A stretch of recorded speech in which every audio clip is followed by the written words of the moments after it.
The race to 5G is on, and the battle for talent is getting fierce. Welcome to 5G Talent Talk with Carrie Charles, a podcast dedicated to helping you face the future workforce head on.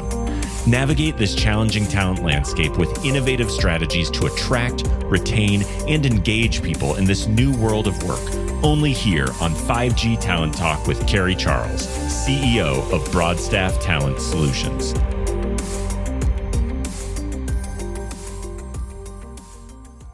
Welcome to 5G Talent Talk. I'm Carrie Charles, your host, and very excited to have you with us today. And I'm even more excited about our guest, Robert Hessel. He is the CEO of Source One Solutions and my neighbor here in Tampa, Florida, kind of. We're not too close, but welcome, Robert. It's so excited to have you on the show.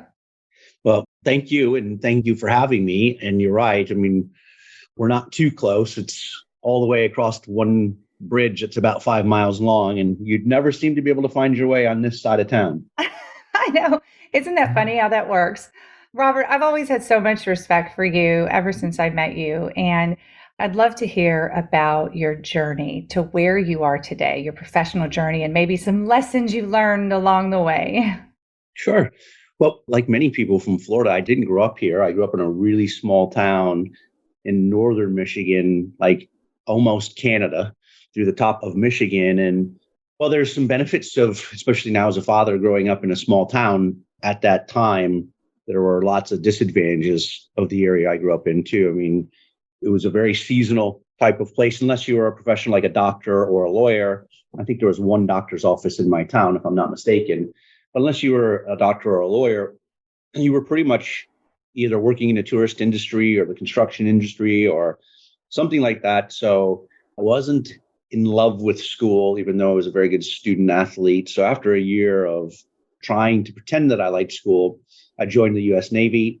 And the U.S. Navy is what actually brought me to Florida. I finished off in Jacksonville, Florida. And I remember I was actually going to move back to Michigan, and it was this time of year. I was driving from the Mayport base to NAS Jacksonville, the air base. I was in a Navy truck. I had the window down, short sleeve shirt on, my arm out the window, and it was just a gorgeous day. And I thought about the weather in northern Michigan, and I decided quickly that that was a really bad idea. I should just try to find my way here in Florida, and eventually moved to Tampa. And when I got out of the military, I got in the health and fitness business, which the only reason I picked that was because they were hiring and I needed a job. And actually started out as a trainer there. And the manager of the gym, actually, when I first started working there, he showed me how they do a tour. And on a Monday night, it was incredibly busy. So, and this very impatient customer came in, or potential gym member came in. And while I was trying to get him to wait for a membership director, he didn't want to wait anymore. I could tell he was frustrated and going to leave. So I just decided I would take him on a tour of the gym, as the manager took me on the day before. And I just pretty much did everything verbatim, including as this guy pushed me even more because he's in a hurry. I went through the pricing for the lifetime membership. This is back in the late 90s. So that was with men's and women's clubs and lifetime memberships with $2 renewal fees, all this stuff. So I took him through, got him to agree to the paid in full option on his credit card and with a lifetime renewal or whatever it was. And I remember going over to the manager and saying, hey, listen, this guy wants that lifetime thing and he wants to pay by credit card. And he just looked at me with kind of a blank stare and walked over and said, I just want to make sure that you understand everything. Guy was really impatient at this time because he just wanted to sign up and go wherever he was going. And the manager looked at the paper and he just kind of stopped for a minute because he could tell I did everything exactly as he had showed me the day before. Didn't even talk about anything else. And from that day on, I was in sales. And soon became the assistant manager and then became the general manager of a club within 6 months. He's actually who brought me down here and got me into technology. I came down to Tampa because he left the fitness business and actually worked for Lucent Technologies at the time, which is now known as Via, and brought me down to Tampa. And I got a job in sales and went through their training. That's how I got introduced into technology. Came out of my training class, made the first sale, I think 2 days after I came out of training. So I was like the golden boy, and I didn't make another sale for the rest of the year. And then ended up resigning so he didn't have to fire me. I was awful at it. But over the years, I stayed in technology, and that kind of fast forward, skipping through, working for other companies and working my way up through the ranks. brought me to where I am today, which is the CEO of Source One Solutions, which I started back in 2011.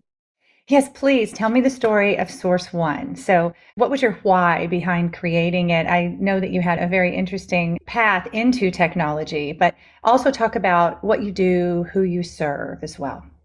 Sure. Well, I wrestled back and forth. I was partners in a previous company and wasn't really a partner. I think your audience probably can relate. There's lots of people that can relate to that. So I had a really bad relationship and breakup with that company and decided with a lot of coaching from friends, I'm just going to try and give this a go on my own. And so while I was in Key West at mini lobster season, I finally made a decision. My CFO currently was not my CFO at the time. He was a good friend that was going to help me out if I decided to do this to manage my books because I didn't really know finance. And I called him, I told him to register the name, and he decided that he was coming to work for me at the same time. So all of a sudden I had overhead. Wasn't ideal, but started to Source One and out of the backseat of a Toyota Camry back in 2011. And at the beginning, it was like any startup. You sold anything that you knew how to sell just to get money in the door and keep cash flowing. And through time, and the company has made shifts on what our focus was, but through time, I got some good business coaching and I really understood where the value was for Source One and where we could really make money, and just really got more narrowly focused on that, which is as a IT managed services and professional services company. And while I was working with Avaya and other partners along the way, one thing that I'd always noticed was they territory restricted, for most part, they territory restricted you if you were an authorized whatever partner. And it was supposed to be a fair playing field, but it never was. Always the big dealers or the big distributors for these companies, they get the most love. I mean, their discount levels are 4 or 5 times sometimes what yours are. They've got the deeper pockets and cash. So the only place I could make money back then when I was working for other companies and being compensated off profits was on the services side of it. And those companies also restricted you if you were an authorized partner. You could sell in Florida, but you couldn't sell in Georgia. And I thought that was so stupid. And so we started with the mindset of let's just be a services company and be a subcontractor to all these great companies. And we'll be able to offer services outside of the territory and really help them out. And that just morphed into a really unique situation where a customer called and asked if we could do something in Brazil. And I remember startup mode, keep in mind. I remember saying, Brazil, how hard can it be? If something goes wrong, we'll ship some replacement equipment down there. We'll fly one of our engineers down. They'll fix everything. As long as they give us a loose SLA, let's call it 4 days. We're totally making this up. Call it 4 days. We'll be fine. And one contract became 2 contracts, became 3, became 10. Thank God nothing ever went wrong, which is the upside of maintenance, I guess, because I didn't think about the customs issues. There was no way we were going to ship equipment into Brazil and get it there. When the engineer got there, everything was going to be in Portuguese. He wouldn't be able to read it. Like none of these things even dawned on me. And saying yes to the maintenance contracts led to, we want you to do installations for us. So that's when I had to really learn the value of partnerships. And I partnered with some different companies, one specifically over in the UK, who really understood the global landscape and partnerships, who really taught me a lot of that time. So that's kind of how we got our start into this whole global business of doing professional services and support. It was very much by accident. We really took a lot of lumps along the way, learning the different cultures and ways of getting businesses done. Fast forward to today, which is, I think this is going to be our 12th year in business in July. And we have SLA-driven contracts in 118 countries with offices in 3 countries. So it's been a pretty wild ride, to say the least. There was a lot of scary times. And right now we're enjoying a very good time in the business over the last few years. But we definitely realize how much we need to value and appreciate those because we have seen the other side of it as well. So you and I have recently connected over telecom, and I'd like to know where you serve the telecom industry. Sure. Actually, we have a limited amount of customers. As I said, someone asked me to do something for them in Brazil, which is called the international piece. But SIs, which we consider systems integrators, large telcos, we won't mention any of their names, but that is actually one of our largest customer subsets. So our services are sold predominantly through the channel. So telco will sell a large global solution and they have the capabilities to do, if there's 10 tasks, they might have the capabilities or desire to do 4 of those. And there'll be 5 or 6 elements of a big contract for them that they really don't want to do. It's not that they couldn't do it, I guess, but it's just that they don't want to do it. It's not their core business. So we do a lot of work in the telco space around network support. A large piece of our business, which I know is your specialty field and why we chatted, we do a lot of DAS, distributed antenna work, all the way from the initial design, IV wave design, all the way through the installation and turn up. And we are a licensed provider for one of the telcos, but I certainly wouldn't mention that. But that's how we got into the space and how we service the telcos is we service them across many countries, and our customers are located in many different countries in the telco space. One thing, Robert, that has always impressed me about you, besides just your entrepreneurial spirit, I mean, I love your story and you're an inspiration to me for sure, but something about your customer loyalty. I mean, your customers are loyal. So how have you had success here? Well, thank you for that. That's a really nice compliment. And if you ever traveled across that bridge that we mentioned earlier and came to our office, someday you would see, I'm not throwing any zingers at you on your own show, am I? But yeah, so culture is a word that gets thrown around so much, but it is really, really important to us and our values. And from the moment you enter our building, you'll see our values posted across our wall, vision, mission, and values, but our values are posted around the building as soon as you walk in. And it's also a part of our story when we talk to our clients and we tell them this is the most important thing. And it's value number 1 is relationships over deals. And to us, that means internally. So with our team, our relationship's more important than the deal. So we try to be very flexible and very accommodating to make this a great work environment, which is why we don't have a lot of turnover. But more so, we'll tell our customers no for a few different reasons. One is we think the ask is not achievable, especially when you're talking about global business. If somebody's not really exposed to some of the regions around the world, through our experience and our data, certain things that you might expect in North America or across Europe are not the same things that are achievable in parts of Africa and Latin America and different areas of the world. So relationships over deals has been almost our battle cry, if you will. Mm-hmm. And I think that's what served us so well with our customers is the fact that we're not afraid to tell them no because we think something's unachievable, or we'll tell straight up, we're not the best guys to do this for you. We could do it for you and we'd do an all right job, but that's all it will be is all right. What you should probably do is go to XYZ company that we know, and we're happy to make the introduction for you. And I'm a sales guy from my background, and that's a really counterintuitive thing to do for a salesperson. But actually, those are the kinds of deep relationships and partnerships, not customers, but partnerships that our clients look for. And I think that's why some of our largest clients have been in our top 10 list for 10 out of the 12 years that we've gotten in business. Honesty, really. Yeah, honesty. And I think our customers can see, again, we don't have a tremendous amount of turnover here. A lot of people were big on anniversaries, and I've been giving away so many 5-year anniversary awards and 6-year awards. And our customers and partners can see that as well. So that gives them a sense of trust and comfort as well. They know that our team must feel secure in the environment of Source One, which helps make them feel secure.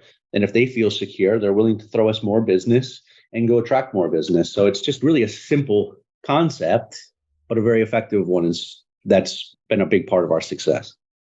So let's continue on that track. What strategies are working for Source One with attracting and retaining talent right now?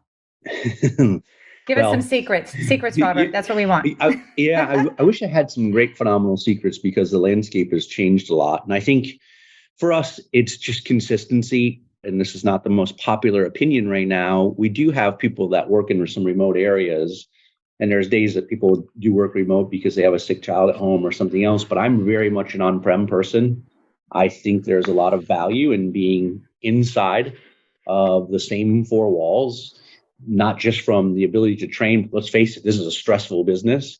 And if you're sitting in your house every day getting just beat up by technology challenges and trying to fix problems, because that's what customers call you for. They don't call you to say, hey, everything's been great for the last 4 years. Thank you so much. It's always when something is broken. So you kind of need that energy and the ability to sometimes vent. And so inside these four walls, we try to make this a really fun place to work. We do a lot of different internal events, and we're very, very methodical in everything that we do of demonstrating our values. And I'll give you an example. So one of our values is lifting others up. It's a very simple value, so it can have a lot of different meanings. But when you come on board and you go through the employee manual, we talk about how we demonstrate our values in writing. So for example, your child has a school play or whatever it may be. Don't call in sick. Don't take a vacation day. Don't tell us the morning of the play, because then I got to think maybe your child doesn't have a play. You're just using it as an excuse. We can sniff through that. But go be a part of the moments that matter with your family and be there for them, and just come to work when you can and get your work done. If that means you're going to get here at 2:00, or if it means you're going to come in early, or whatever it's going to do, just get your job done. And we're not really too worried about the other part of it. And we're just more worried that you don't miss those types of matters. So I think we put our money, so to speak, where our mouth is, and really trying to celebrate those moments with our team and letting them be there. And of course, we do a lot of work in the community. And I think all those things are what really attract talent to us, because we've been really fortunate and we've got some incredible talent in this building and around the world. And I think those are probably the secret sauce. Of course, as I said, it's the landscape has changed. So recruiting is a different beast right now, which I know you understand more than anybody probably. But it's just staying true to who we are as a company. And I think everybody is looking for a place where they can feel secure and a place that is consistent. So are you seeing it? Is it a little different now? Let's say the challenges in tech with talent gaps, retention, having enough skilled workers. Are you seeing anything different today than, let's say, 6 months ago? Do you think it's going to be different in a year? I mean, I know there's been quite a few layoffs and things have changed a bit in tech. Yeah, well, I think there's definitely a shortage of people, especially in the 5G space. I mean, there's more 5G work to be done right now than there are people on the planet to actually perform the work, which is a great thing, but it's also a challenge. But I think this is an interesting time, and not trying to go too far off the rails, but you've got a lot of really great talent that are kind of coming towards the end in the sunset of their career. And then you've got a group of young people that are coming up. And I think for the young people that are coming up, if I can give them any advice, is this work, like, how do I balance work and life and all these other things you want to be involved in? I think it's really important to remember what you're trying to accomplish. And for people that really want to work right now, I mean, really want to work, I'm talking to the younger generation that want to absolutely dig in. There's all kinds of companies looking for people that are hungry, that want to work. And I think the path to mentorship or leadership inside of these companies, or being one of the greatest engineers on the planet, I think it exists. And I think there's a huge opportunity for it. And I do think there is a gap in the technology sector. I think we need younger, hungry people coming into the marketplace to replace some of these veterans that have been around, that they just kind of know the ins and outs of everything and do have that level of work ethic still. Robert, you said something once, I'll never forget, something about the human side of technology. And it seems to be a success strategy for you. Can you just expand on that? I wish I remembered exactly what I said. You said so many amazing things, right? I don't know about that, but I wish I remembered exactly what I said. But one thing that's for sure is, I mean, we're dealing with, in this industry, we're dealing with technology and humans. What could possibly go wrong? That's obviously being a little cute, because everything can go wrong. And I think that's probably the most important part is, even around here internally, is technology is a beautiful thing and we make a living and put on our tables from it, but don't lose the human factor. We're all human beings working in this place. And I get so irritated when somebody sends me 4 emails and they're 4 doors down. Why don't you just get up and come in here and talk to me? Let's have a conversation about things. And I think it's exciting and it's scary where technology is going with AI and all these different things. And I think we just try to balance all that and have a real understanding of the human side of our business, which is, again, why we have customers for long standing and people that want to work with us, is we understand different cultures. We understand different traditions.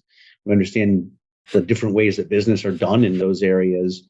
And I think that's also what kind of brings the human side of our business and understanding of our business to our customers, which they really appreciate. A lot of our customers don't understand how things get done in Brazil or in Latin America or in Asia.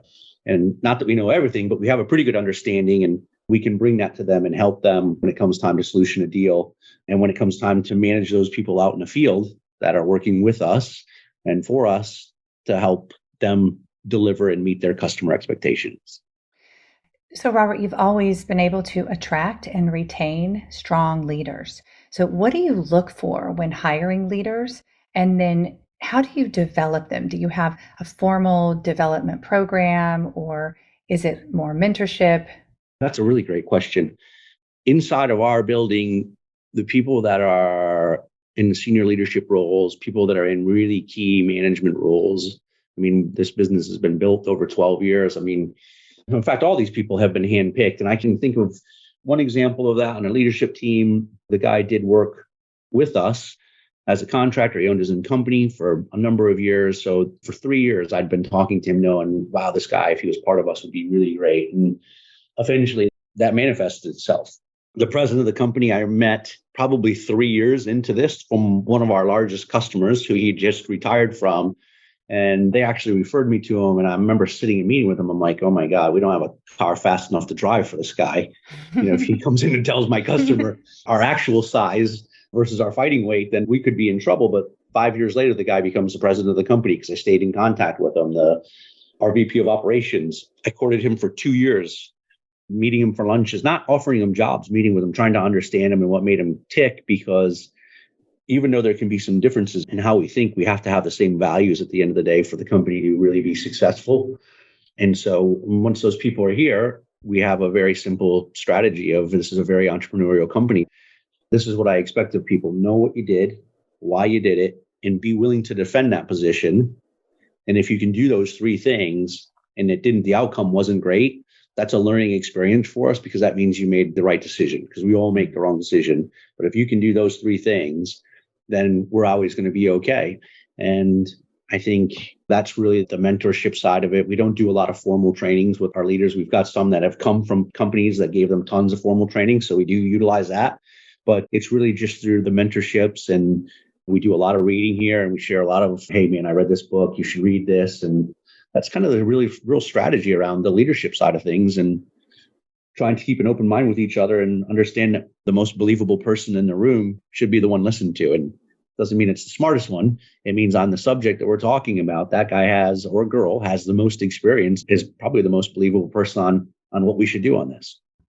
So, Robert, let's talk about the future of Source One Solutions. What's your vision? We're going to continue expansion. We've obviously got a very large presence here in North America.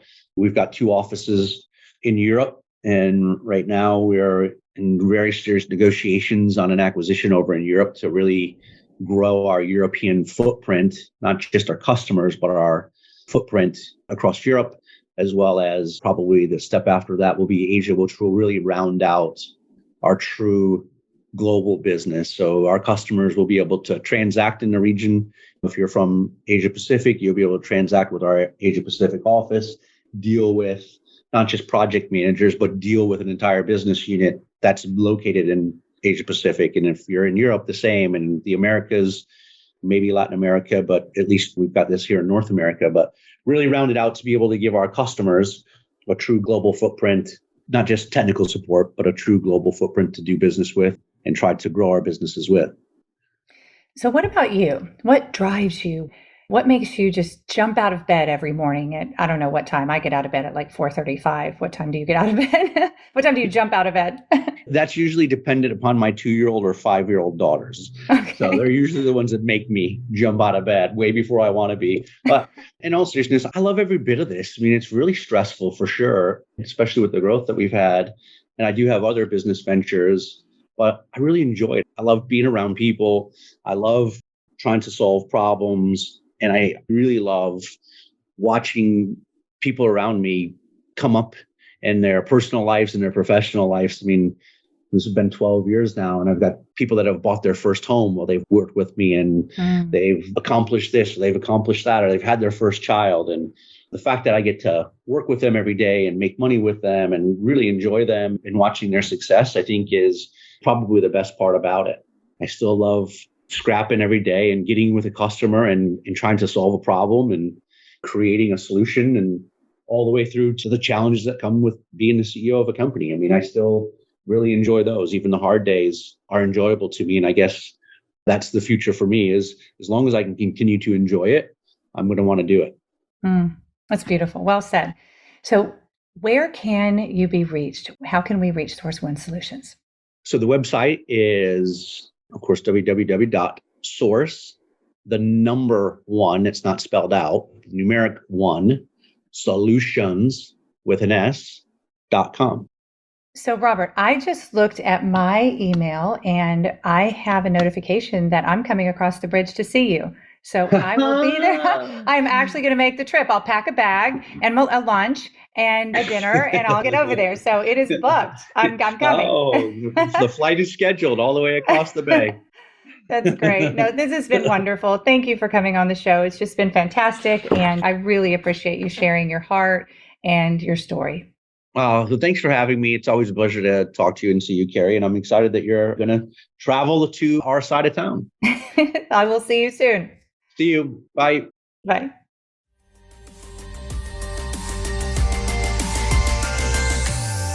Thank you for listening to another informative episode of 5G Talent Talk, brought to you by RCR Wireless News, Telecom Careers, and Broadstaff Talent Solutions. As we advance into the future, we promise to bring you the resources you need to navigate this ever-changing landscape of 5G to help you attract, retain, and engage people in this new world of work. To access the show notes or leave a review, visit broadstaffglobal.com. Until next time.